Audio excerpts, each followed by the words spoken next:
August মাসের 8 তারিখে সংসদে কেন্দ্র সরকার ওয়াকফ সংশোধনী বিল 2024 পেশ করেন।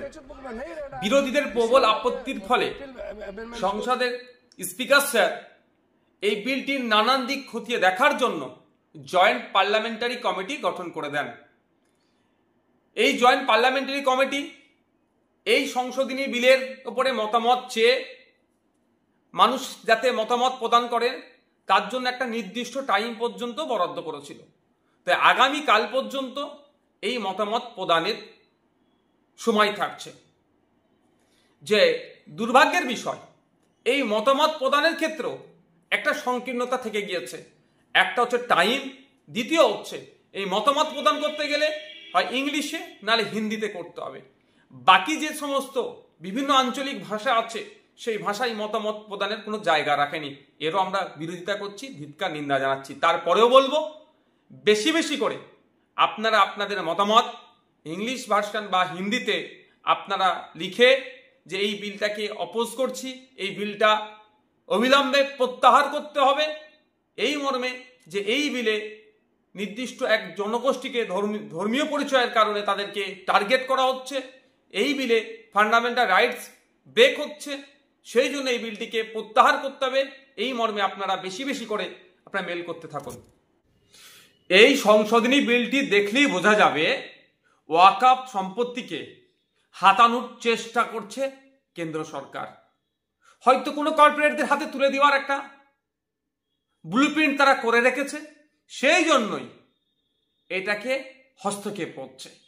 আমাদের অনেকের জানা আছে বা অনেকের জানা নাই, ভারতীয় সেনাবাহিনী এবং ভারতীয় রেলের পরেই ওয়াকফ বোর্ডের জমি আছে প্রায় 9.4 লক্ষ একর ওয়াকফ জমি আছে। এটা সম্পূর্ণরূপে মুসলিম সমাজের ব্যক্তিগত সম্পত্তি। মুসলিম সমাজের পূর্বপুরুষেরা ধর্মের জন্য, মাদ্রাসা মসজিদের জন্য, মানুষের জন্য এটা উৎসর্গ করে গিয়েছে। এটা সরকারি সম্পত্তি নয়। সুতরাং সরকার যদি এই ধরনের অবৈধ পন্থা অবলম্বন করে হস্তক্ষেপ করার চেষ্টা করে, কোনোভাবেই এটাকে মেনে নেওয়া যাবে না। এই সংশোধনী অসাংবিধানিক বলে মনে করছি, কারণ সংবিধানের 14, 19, 21, 25 ধারাকে এই সংশোধন লঙ্ঘন করছে। সংবিধানে মানুষের মৌলিক অধিকারকে যেভাবে সুরক্ষিত করেছে, এই সংশোধনী সেই মৌলিক অধিকারকে আঘাত করছে। ধর্মীয় স্বাধীনতা, ধর্মীয় প্রতিষ্ঠান রক্ষার যে অধিকার সংবিধান দিয়েছে, এই সংশোধনী সেটার উপরে আঘাত আনছে। সর্বোপরি ওয়াকফ বোর্ডের নিজস্ব আইন আছে, তাকে নিস্তেজ করে দেওয়ার কারণটা কি? আর যেটা আমাদের ভাবাচ্ছে সেটা হচ্ছে ওয়াকফ বোর্ড গঠনের জন্য নির্দিষ্ট যে সিস্টেম আছে সেটাকেও পরিবর্তন করার চেষ্টা হচ্ছে। সুতরাং এই সংশোধনীকে কোনোভাবেই মেনে নেওয়া যায় না। আমি সমাজের সমস্ত স্তরের মানুষের কাছে আবেদন করছি যে আপনারা সকলে এগিয়ে আসুন, জয়েন্ট পার্লামেন্টারি কমিটিকে আপনারা সকলেই মেল করুন। কারণ আমরা ইতিপূর্বে দেখেছি যে শুধুমাত্র মুসলিমদের সম্পত্তির উপরে আঘাত হবে বা ওয়াকফ সম্পত্তিকে দখল হবে, এটা চিন্তাভাবনা এদের নয়। আমার আশঙ্কা, বিগত দিনে থেকে যে আমরা শিক্ষা পেয়েছি, জল জমি জঙ্গলের যে স্বাভাবিক অধিকার আদিবাসীদের, সেখানেও কিন্তু উচ্ছেদ শুরু হয়েছে। আমাদের ওয়াকফ সম্পত্তির ওপরে যেভাবে নজর পড়েছে, হয়তো আগামী দিনে আমাদের হিন্দু সমাজের পূর্বপুরুষেরা দেবদেবীর জন্য যে সম্পত্তি উৎসর্গ করে গিয়েছিল, সেই দেবত্ব সম্পত্তির উপর হয়তো এদের নজর পড়তে পারে। খ্রিস্টানদের গির্জা সহ নানান যে ট্রাস্টের জমি বা বিভিন্ন ট্রাস্টের যে সমস্ত জমি আছে, হয়তো কর্পোরেটদের হাতে তুলে দেওয়ার জন্য আগামী দিনে এই ধরনের কোনো সংশোধনী আনতে পারে। তাই সুতরাং সমাজের প্রত্যেকটা স্তরের মানুষের কাছে আবেদন করছি, এগিয়ে আসুন।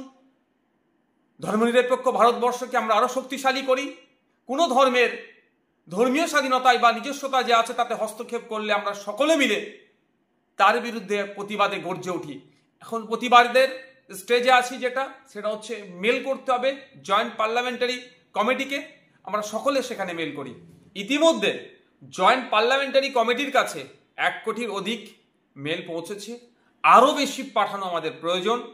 তাই আপনাদের কাছে আমি অনুরোধ করছি, জয়েন্ট পার্লামেন্টারি কমিটির যে মেল আইডি আছে সেই মেলে আপনারা আপনাদের মতামত অর্থাৎ এই বিলটিকে প্রত্যাহার যাতে করে তাই সেটা লিখে পাঠাবেন। JPC ওয়াকআপ